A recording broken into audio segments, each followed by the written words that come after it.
Welcome to the City of Bakersfield Planning Commission meeting.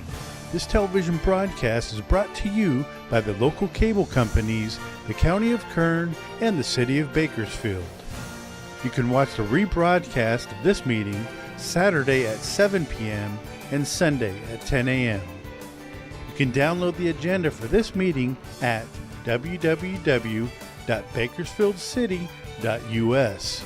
Presiding over this evening's meeting, Vice Chair Adam Strickland. It is my pleasure to call to order the October 3rd, 2024 Planning Commission meeting.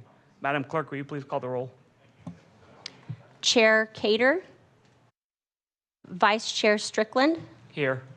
Commissioner Bashir-Tosh, Commissioner Biddle, here, Commissioner Kaur, Here. Commissioner Coleman, Here. Commissioner Neal. Here. Madam Clerk, next item, please. Pledge of Allegiance. Please stand for the Pledge of Allegiance.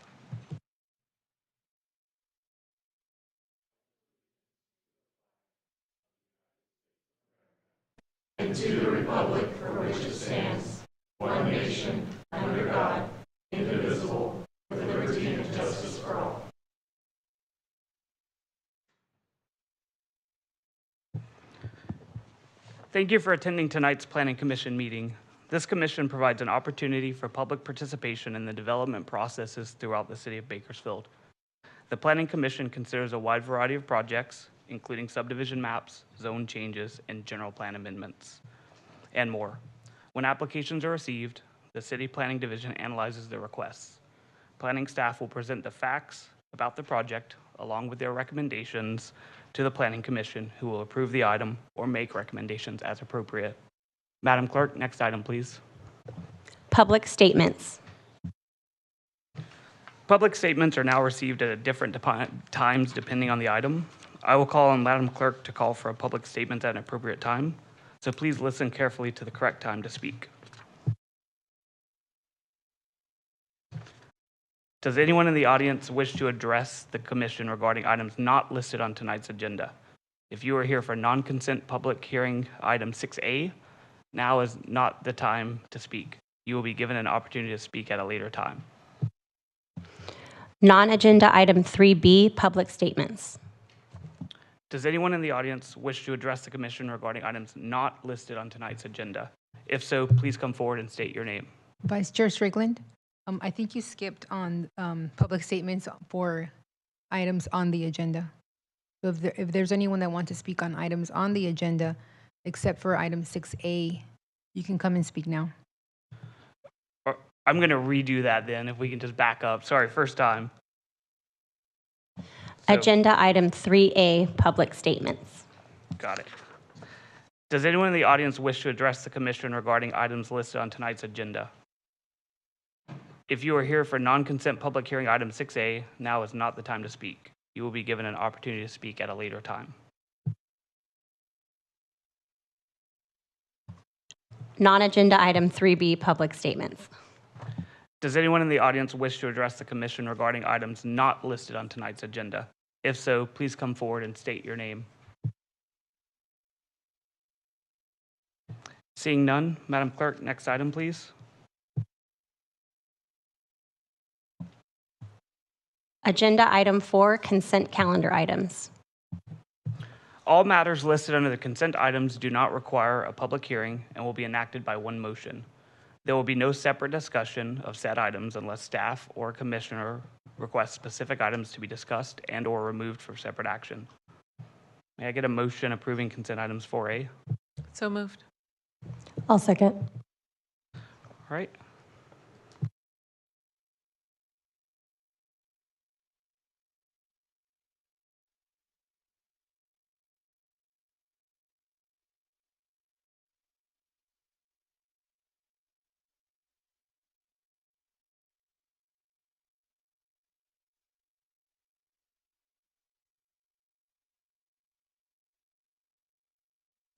Motion passes with Commissioner Bashir-Tosh and Chair Cater absent. Madam Clerk, next item, please. Agenda item 5, consent public hearing items. Now is the time for consent public hearing items. If the item is not removed by commissioner, staff, or a member of the public, the commission will vote on all items in one motion without further comment. If an item is removed, it will be placed at the end of the non-consent public hearing items. At this time, I will open the consent public hearing items. Does any member of the public wish to remove a consent public hearing item? Does any commissioner or staff wish to remove a consent public hearing item?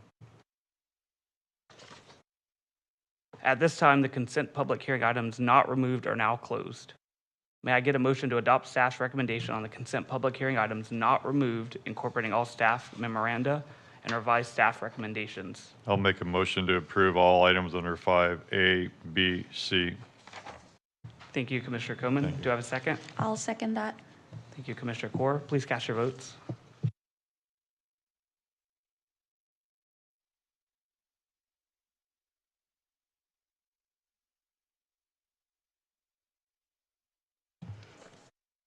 Motion passes with Commissioner Bashir Tosh and Chair Cater absent. Thank you. Madam Clerk, next item, please.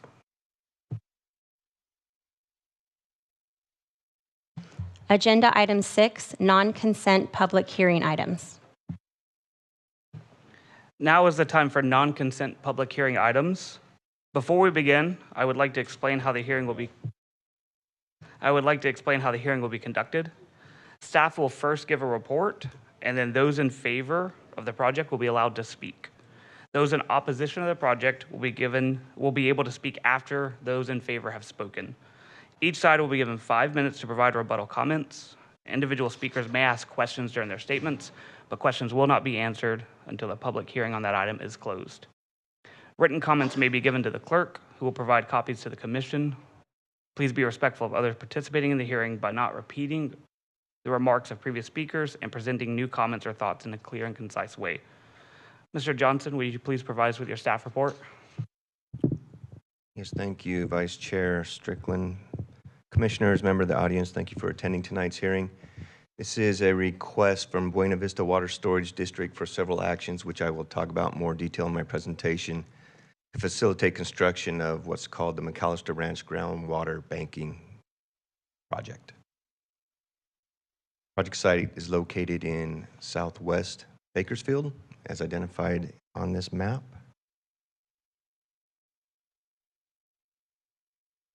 Surrounding uses include to the north, a current water banking operation within the county, and some agricultural that's designated for future residential. To the east, you have residential and future residential. To the south, another water banking operations in the county jurisdiction, along with agricultural that's designated for future residential. And then to the west, you also have additional water banking operations within the county's jurisdiction. This project site is maybe more commonly referred to or known as the McAllister Ranch. This was a specific plan approved by Kern County in 1993. Covers just over 2,000 acres and was designed for residential, commercial. It had a golf course, schools, park, a lake, and multi-purpose trails. So to facilitate the proposed project of the groundwater banking, there were some project objectives that needed to be first identified as part of the environmental review. Some of those include that this project would assist in groundwater sustainability. It would conserve available water supply. It would provide water recharge, storage, and recovery capacity. Provide for flexibility for implementing conjunctive use programs. Increase the water supply reliability in the area. Reduce dependence on the delta, and also provide for an ecosystem. To get there, it needs a zone change. So we're going to be changing, or the request is to change from residential, commercial drill islands to agricultural with a water recharge combining zone. There will be an associated general plan amendment to 2 elements of the general plan. The first is to the land use element, which will go from existing residential and commercial to agricultural. And then a general plan amendment to the circulation element to remove the street alignments within the planned boundary area. Another action that's required is to rescind the McAllister Ranch specific plan, and this therefore will eliminate all goals and policies and implementation measures that were part of that plan. And through this, an environmental review was done through an environmental impact report, or EIR. That process consists of a notice of preparation, which was done in 2020. There were 5 comments received as part of that notice of preparation. There was a scoping meeting held in 2020 during the NOP process, and no comments were received. The draft EIR was circulated in 2022. 7 comments were received. And then the final EIR went out prior to this meeting. We received 2 comments on the EIR, the final EIR itself, along with 2 additional comments regarding the overall process. Those were transmitted in a memo to your commission today. One of the comments from the Kern Water Bank Authority came in a little bit later, and so the applicant is in the audience to address those comments in that letter. Otherwise, the comments to the Kern Water Agency who commented on the EIR are part of the memo that was prepared for your commission. As you may recall, when we discussed different types of environmental review, the EIR is really considered the heart of the California Environmental Quality Act. It is the most intensive environmental review you can do. There are required elements of an EIR per CEQA. That includes a project description, discussion of environmental impacts, analysis of impacts as measured against the baseline, alternatives to the project, mitigation measures, and discussion of cumulative impacts. And all those were in the draft EIR and final EIR. There were numerous factors that are required to be considered. The 4 on the top, starting with aesthetics. There was no impact to those 4: aesthetics, transportation, agricultural resources, forestry, and wildfire. The 8 factors you see under less than significant impacts were analyzed and determined that this project would have no, or the impacts to these 8 factors would be less than significant. The 8 factors you see where it says with mitigation measures, starting with air quality, there are mitigation measures that were required to address these factors in order to bring that down to a less than significant level. And there were no significant and unavoidable impacts identified for this project.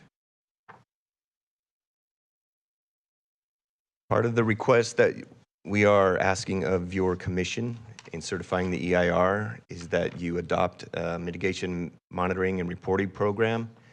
This is 34 mitigation measures that were identified for the 8 elements that I had previously talked about: air quality, bio, cultural, geology, hazards, tribal, cultural resources, utilities, and cumulative impacts. Out of those 34, there was heavy emphasis on cultural resources and the biological. This is where the majority of those mitigation measures lie. And the Mitigation Monitoring and Reporting Program, or MMRP, as it's often referred to as, really shows the responsibilities of the contractor, the responsibilities of the city, a timeline for implementation, and then a checklist to make sure that those mitigation measures are complied with. So it's a living document is what it is. You also have to adopt CEQA finding 15091 findings, and these explain the lead agency, and in this case the city's conclusion regarding a project's environmental impacts, the reason for incorporating or not incorporating mitigation measures, and the reasons for selecting the approved project over the alternatives. So your commission does have several options on this decision tonight. You could approve the project as requested. You could obviously deny the request. If there are comments made tonight, where staff does not have the answer readily available, but we have a certain reasonable timeline to when we can get those, you can continue this project to a specific date, in which case we're either looking at 2 months, 4 weeks, and again, the first or third Thursday of every month. Or if there are questions of staff and the applicant and the consultant that cannot be answered or cannot be answered tonight and will take some time, this project could be referred back to staff, in which it allows time to obtain those answers and return to you, and that would be re-advertised for a future hearing at a date undetermined at this point in time. Based on what we have in the record right now, staff is recommending that your commission, adopt a CEQA finding section 15091, mitigation monitoring and reporting program, and certify the final EIR. Approve the general plan amendment to the land use element by changing the land use designations. approve the general plan amendment to the circulation element by removing the street alignments, approve the changes in zone classification, and approve the specific plan amendment to rescind the McAllister Ranch specific plan. And again, this is a recommendation that you will be making to City Council, who have final approval. Staff is available if there are any questions. Thank you. Thank you, Director Johnson. The public hearing is now open. Is there anyone who wishes to speak in favor of the project?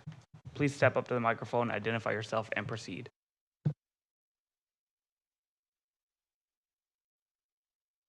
Good evening, Commissioners, and thank you for this opportunity. My name is Isaac St. Lawrence, and I am representing Buena Vista Water Storage District, the applicant for this particular project.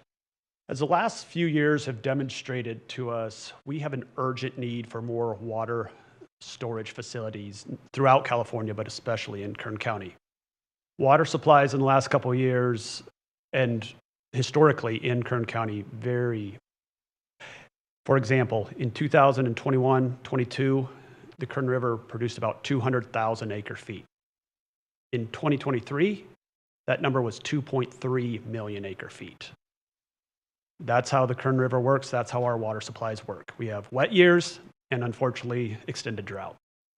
This project aims at being able to effectively and efficiently manage our water supplies here locally for agricultural purposes and to the benefit of the municipal purposes within the city of Bakersfield.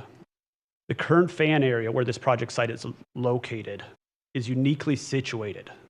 With its sandy soil and proximity to the Kern River and existing facilities, it is perfect for water banking. Thus, it is surrounded by water banks.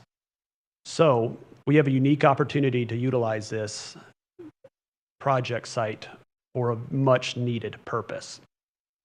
The proposed project would involve the construction of water recharge ponds, conveyance facilities to store water when it is available. It doesn't have a specific water demand or need. Will very likely be dry, empty years, and empty when there is no water available. But when water is available under existing rights of the applicant, that water can then be put in those ponds, recharged, and stored in the subbasin for later recovery during dry periods. This will help the community with our compliance with the Sustainable Groundwater Management Act, known as SGMA, and provide our farms and economy with some much needed water during dry years. At full build out, the project could store up to 200,000 acre feet of water in a year. Now that's assuming that we have that much water available. That water could then be recovered at a later time, but there are parameters on that recovery to make sure that there are no significant impacts. For example, the project cannot recover any more water than has been recharged, less losses. The project cannot recover more than 56,000 acre feet in a given year to ensure there aren't impacts on neighboring wells. The project also has a long-term operations plan that is nearly identical to that of those water banks right around the project site. That operations plan provides for monitoring and ensuring that groundwater quality and levels are maintained. The project also is subject to an agreement with the city of Bakersfield, known as a joint use agreement and mitigation agreement that specifically protects some of the city wells in the vicinity. This project accomplishes a goal of conserving available water supplies, providing for the efficient management of water, and benefiting the local ecosystem and water supply. We did receive some comments that are in the record. The San Joaquin Facilities Management comment letter and the Kern County Water Agency comment letter.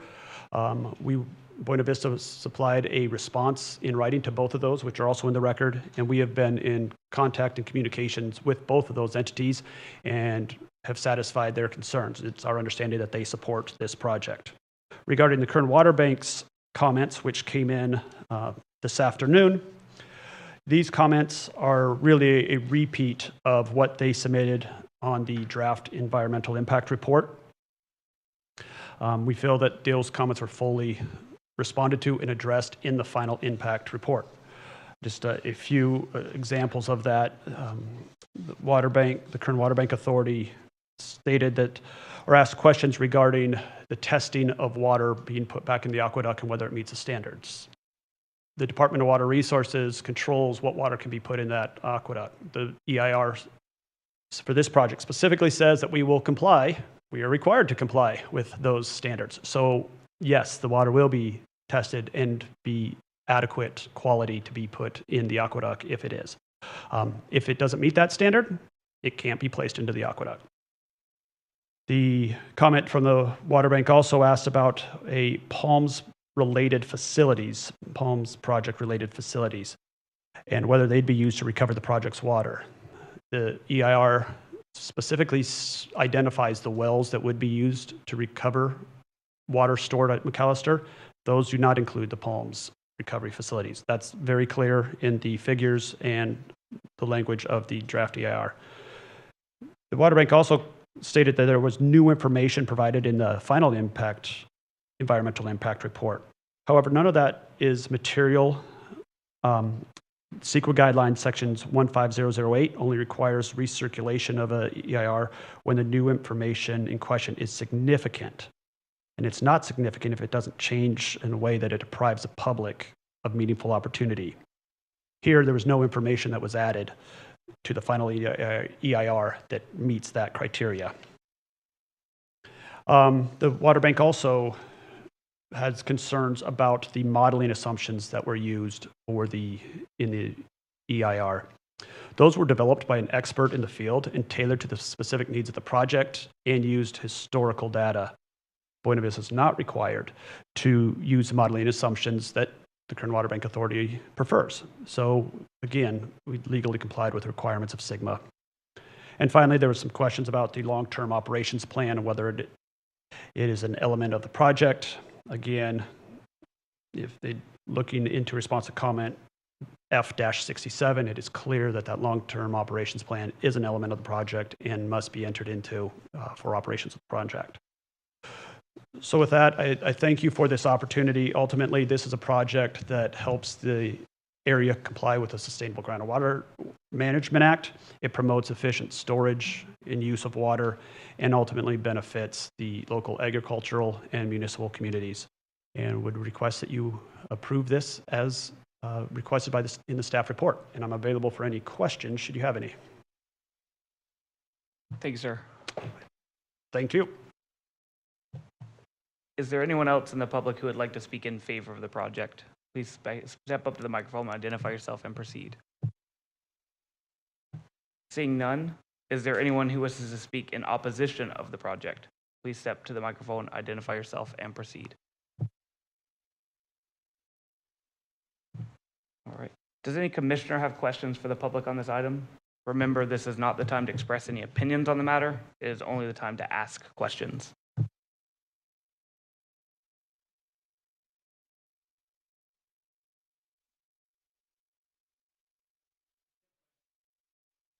Mr. Coleman, go ahead. Thank you. Thank you. So this is going to be mostly to staff and to, I'm sorry, Isaac, I didn't get your last name, but you're with the Buena Vista Water Retention, okay. Is the staff confident that that the applicant has met all the requests that came in at the last minute today? That's correct. And our consultant, who is an expert in this field, has also reviewed, and we believe that's correct. Okay. Can you tell me what the effect is on the private property rights? Like, who owns this property now?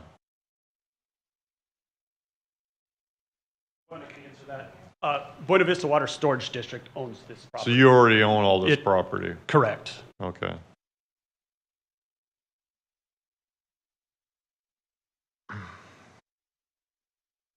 How does this plan tie into our current water use, water storage plan? It seems like there's, different districts doing different things, and is there a cohesive plan everybody's like on the same page about, or are you guys just doing whatever you want to do? How long do you have tonight? historically, the agency districts have kind of managed their own areas. Under the Sustainable Groundwater Management Act, everybody has had to have a coordinated plan to ensure that the basin is sustainable. We are in the process of getting a plan passed through the state board and avoid probation. So I've been doing this in the water world for almost 20 years now, 18 years, and I've never seen the basin so coordinated as it is right now and working together. It's a little bit surprising, but it's a good change. So this is another facility that will work in conjunction with all the other facilities that are out there.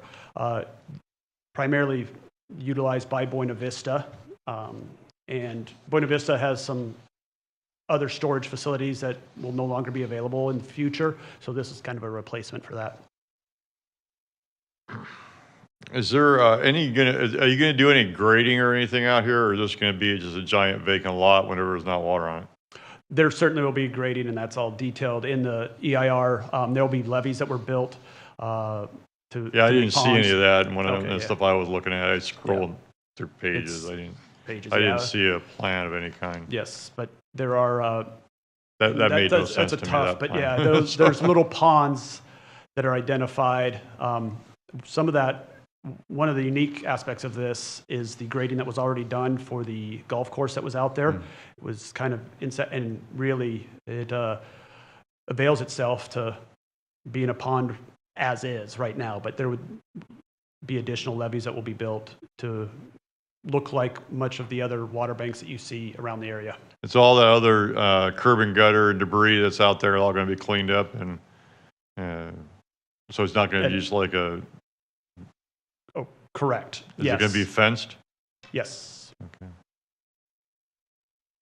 Buena Vista's already hauled off loads of garbage, as that area has been used as a illegal dumping site for quite some time. So we'll be continue to do that during forever and ever, right? Correct. Okay. Then my last question is for staff. I know you mentioned it in the staff report, the effect on our arena numbers. Can you review that, please? So this site was part of our RENA numbers in the last housing cycle, but this request came in well prior to the establishment of our current housing cycle that we're working on. So these numbers were removed, not considered, I should say. So they're not part of the housing element at all. It has no effect. But you say in the staff report that you still have to submit something to HCD regarding the 5th cycle. I would have to double check on the 5th cycle. So the 5th cycle, this was included in the housing element. Right. These housing units were. In our 6th cycle that we're working on now with the submittal that we're going to submit, we've already submitted twice. We have a 3rd one coming this month. Right. These housing units, in anticipation of this project, were not included at all. All right. So there is no effect on these housing units for RENA. Unless, of course, it goes back to residential, then we would obviously grab these housing units as part of RENA. Okay.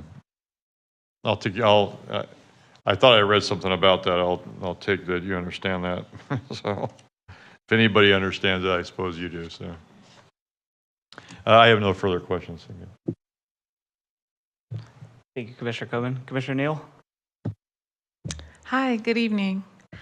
I have a couple of questions. Can you tell me about the Valley Fever Management Plan? I saw that in the EIR.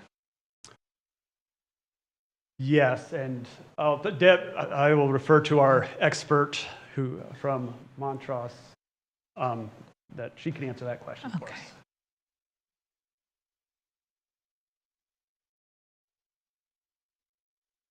Like that. Hello, I'm Deborah Lilly. I'm with Montrose Environmental. We're the environmental consultants that prepared the environmental impact report. The Valley Fever Management Plan is a plan that will be prepared before construction begins and grading takes place. Kern County and the Central Valley are very susceptible to the entities that cause valley fever. And over the last, say, 10 years, it's become much better understood, and people are much more aware of it than they had been in the past. The valley fever management plan that will be prepared will be a combination of measures that have been developed by the county and the state and CDC, the Centers for Disease Control and Prevention, sorry.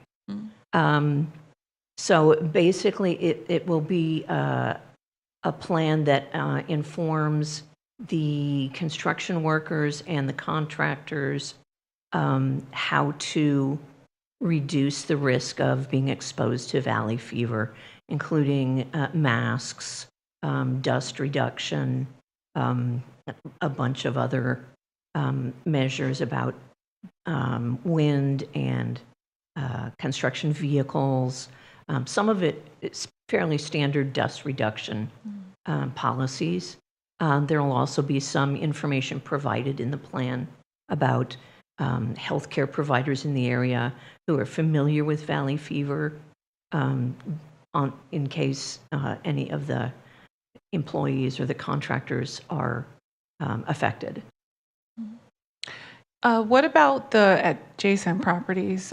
Do you feel that the construction would impact, the people residing around the project at the time of construction and then on an ongoing basis as this project continues? As I mentioned, most of the measures are related to or part of dust reduction, because that's how people are exposed most notably is through inhaling. And the dust reduction measures tend to be watering, not doing a lot of grading work when there's wind, reduced speed limits to avoid generating dust. And so those things are their purpose is to make sure that the dust doesn't spread off the site. Yeah. For those air quality measures, there will be, I believe, contact information available so that if someone nearby felt that they were being exposed to that, there would be a specific person they could contact at the city, and then that would be addressed. In terms of after construction, there shouldn't be any more issue because it's about disturbing the dirt. So once grading is complete and the project is operating, there shouldn't be any more concern. That area gets really, really dusty. There's a lot of open fields out there. I don't live that close, but to live out that way. And this is a really large site. It's gonna stay just kind of dirt on top. Well, ideally, it's going to be ponds filled with water. Okay. So when the ponds are not full of water, it will be exposed dirt, but there will still be dust reduction measures in operation, so that they have to take care of that. Okay, that's what I was getting at. Okay, and then another question about, I'm just curious about the mosquito and vector abatement plan. How does that work? That's a fairly standard policy that is provided by the Vector Control District. So that tends to involve treatments with certain, I don't know which, bacilli, small organisms that basically eat mosquito larvae. Mm-hmm. So any place where there are large standing ponds, there are treatments using those entities that reduce or basically eliminate the mosquito larvae so that they're not breeding mosquitoes. Thank you. Thank you, Commissioner Neal. Commissioner Kaur? Oh, actually, just to build up on that mosquito control program. So my question comes from, there's another water retention facility on Ellen and Ming area. Last year when we got a lot of rain, there was no mosquito control. The mosquitoes were invading all over that Highgate community. is who is going to be responsible for maintaining? Is just the vector control? Because we called the department so many times, and it was impossible to contain those mosquitoes. I would expect, and Paul or Tim or Isaac can jump in, but I would expect that it would be the vector control district working with the property owners so that they would have measures that they would discuss with the property owners to make sure that that takes place. Okay. And my second question is probably to Isaac regarding the oil field operation. And then you mentioned in your comments today that there's going to be water tested before it gets into the aqueducts. If the soil is already contaminated and the water gets on it, it's not going to just leach into the groundwater already? No, so we did soil sampling. Haro Environmental, a consultant hired by the district, did soil sampling and did 15 different bores throughout the entire project. They also dug 8 different trenches. In the boring, they didn't find any evidence of any contamination. Through the trenching, they found one area, and that was actually limited to 266 cubic feet of soil. It was what they identified us as probably, some gasoline spilled. So the district, prior to beginning operations of this project, is going to remove that soil and haul that off to the appropriate hazardous waste facility to dispose of it. So that alleviates all of that concern as it relates to leaching through there. All right. Thank you. Yep. Cool. That's you good? Yep. Okay. I had a couple questions. I'm going to try and structure them. I'll go staff first, and then I'll come back to you. Sorry. Nope. For staff, it was a comment that came up from a property rights owner. I think it was resolved in the memorandum, but for properties that are within the zone change, we're saying that they're going to be grandfathered in, right? They're going to be legal non-conforming for oil and gas operations? Existing would be legal non-conforming. Existing, yeah. So is there any overlay for that, or we're just putting this as water resources and just grandfathering them in, but in the future, do they lose their capability to do any additional efforts?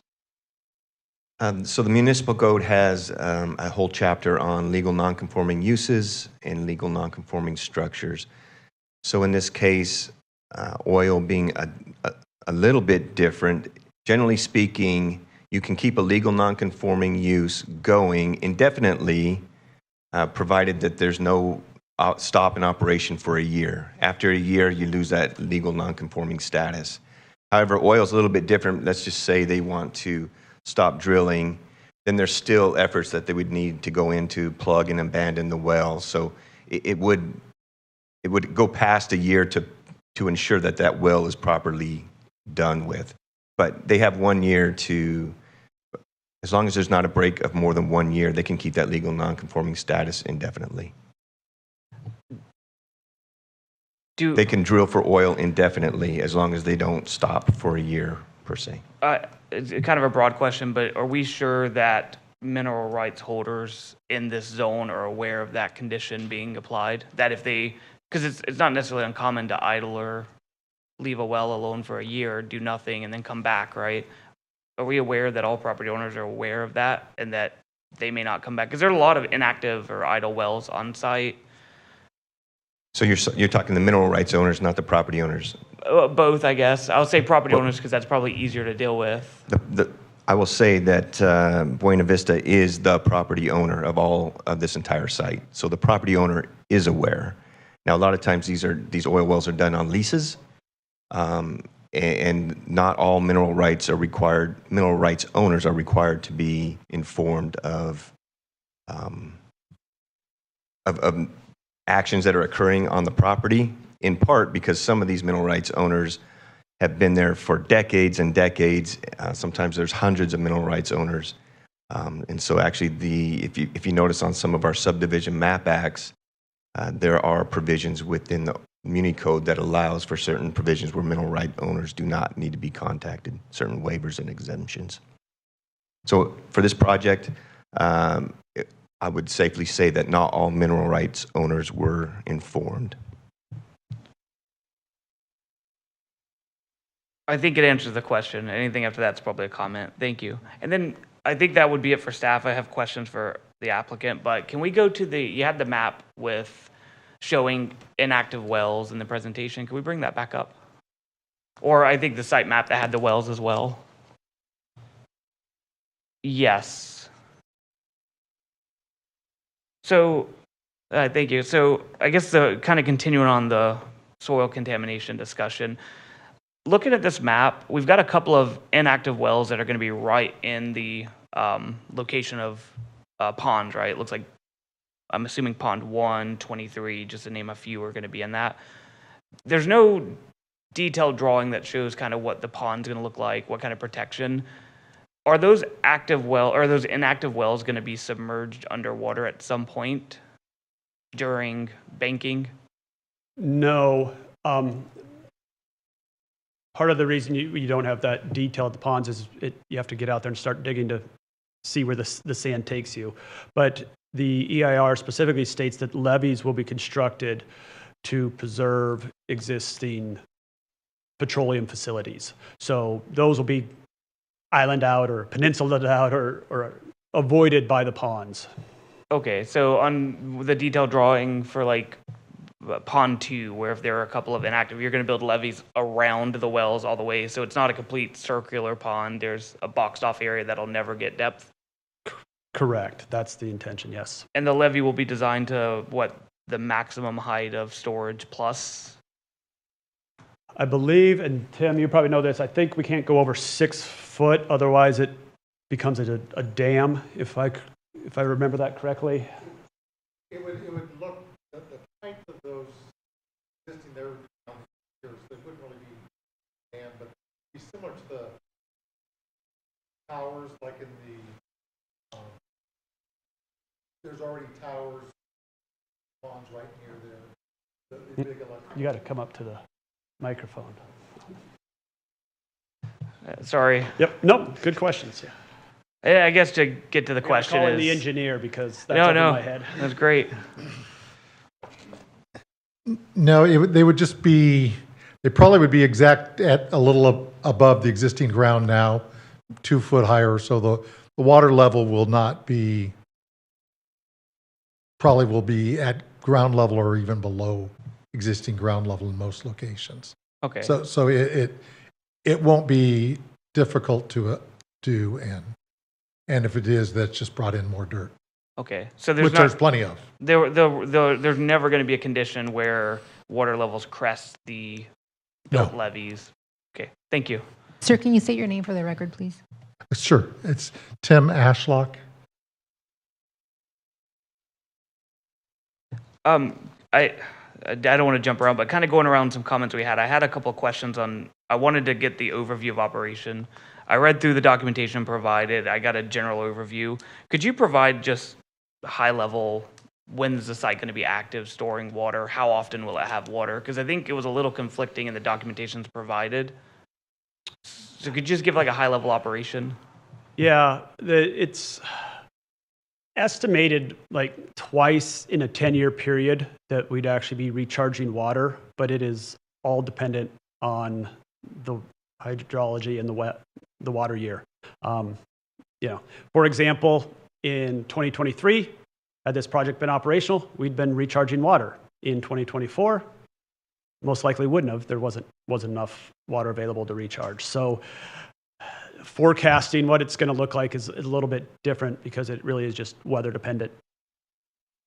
Okay, yeah, so the operational documentation provided to the staff was operation December through July, 7 days a week, 2 employees on site, maybe some for deliveries. And then further on, it said that 85% of the time, these are going to be just dry ponds with no water. So kind of going back to Commissioner Core's question, Commissioner Neal's question around, I guess, valley fever control and that these won't be wetted ponds, right? These are going to be dry. Is there a plan to minimize dusting? Will there be spray-filled activities to keep these ponds at least? The property currently has dry dirt, and the district maintains that to keep dust down. And these ponds are probably going to improve conditions out there with the grading that goes on. Okay, so there already is dust mitigation efforts in. Yep. Okay, cool, thank you. And then in the EIR under volume 19, they talked about some alternatives. And the only reason it stands out was one of the alternatives said that there are times where they can have adverse effects during very low groundwater conditions, and that alternative recommend the removal of pond 24 as a mitigation effort. Could you speak to what the adverse effects during low groundwater conditions are and how removal of that pond resolves that issue? My understanding is the removal of that section 24 relates to habitat and cultural resources that are in that particular section. You throw up that map that we were just looking at. That is the southwest corner Right. over there. And so that was that alternative to, we're just better to just avoid it than disturb that particular area. As it relates to the extended dry year periods, anytime you're in a water bank, you put water in the ground, then you start drawing it out. And if we have extended droughts, you're going to see some groundwater level impacts in that particular area. That's part of water banking. You also see benefits when you're recharging in that area. That's where the long-term operations plan comes in and make sure that those do not become significant. It's also, that area is subject to the Kern River Groundwater Sustainability Agency's Groundwater Sustainability Plan under Sigma, and so it will be subject to that. The city of Bakersfield is part of that Kern River GSA developing that plan, and so this project will also be subject to that to ensure that there aren't significant impacts on groundwater during those really dry periods. Okay, and then following up, I'm glad we brought this drawing back up. The site 24 in that southwest corner doesn't show any kind of pond retention, but we're not proposing, and this may be a question for staff, we're not proposing the alternative, we're proposing the original, right, which would include a pond there, or potentially include a pond there, and potentially include disturbing that area. I don't believe the district had any intention, and the district didn't have any intention of disturbing that section 24 there. There's some cultural resources and bio stuff. So yeah, that's, and that's why you see in our site plan there, that's in the EIR, it's not disturbed. There's no pond showing there. Okay, I don't want to get too far into EIR discussions back and forth, but there was a recommendation to reduce the overall capacitance by 8%. By avoiding a certain pond, and I thought it was at 24.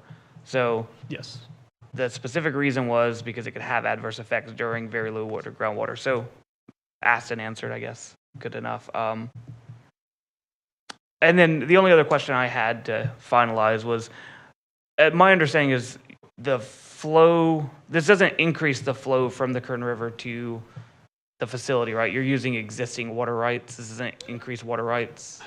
Correct. There will be no increase in water rights. These are existing water rights that are being utilized. So Kern River, or the Buena Vista, the applicant is the owner of the Second Point Kern River right, also has state water project water, so that can be brought in from the California Aqueduct and put into the property as well. Okay. Thank you. That was all I had. Thank you.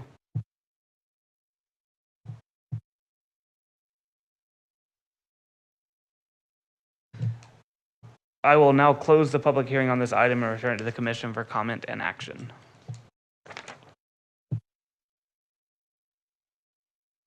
Do I have commission comment or action? Make a comment? Sure. I think everybody gets a little fearful when they see water attorneys in the audience, so I'm glad we're not going to be here for about 4 hours. But water is a major topic for every industry and every community member in Bakersfield, Kern County, and all of California. So when we see these water banks come up, I'm so glad to have heard all of your questions and concerns, and I think that really covered a lot of it. So I'm definitely in favor of this project and the water bank project. So I would like to make a motion to approve. I will second that. All right. We have a motion. Cast your votes.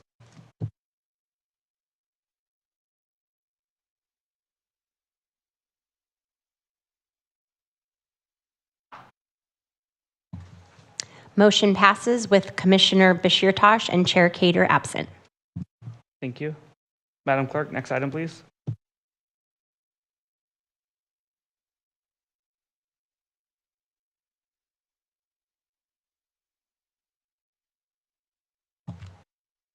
Agenda item 7, reports. Does staff have any reports items? I would just note that we will be having a meeting in 2 weeks on October 17th. We have a couple projects on the agenda. It'll be worth reading the agenda once that's released. Although you will get a copy of the hearing notices that go out. Thank you. Just for clarification, Ms. King, I think I messed this all up. That wasn't reports, right? That was communications. Oh, I'm sorry. We have no reports. That's fine. I'm not supposed to read the part there. It's a bunch of stuff. We had some text in there, but we can just jump to commissioner comments, and then if staff has any comments. So that's my report. Madam Clerk, you figure out the next item.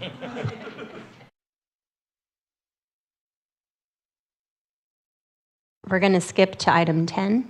Agenda item 10, communications. Does staff have any communication items? Staff has none. Madam Clerk, next item, please. Agenda item 11, commission comments. Does any commissioner have any comments? Commissioner Neal? I'll be out of town for the meeting on the 17th. Thank you. You can watch it live. I will say you can watch it live with probably my mom right now. Every one of these, everyone. Madam Clerk, next item, please. Agenda item 12, adjournment. This meeting is adjourned at 6:21 p.m.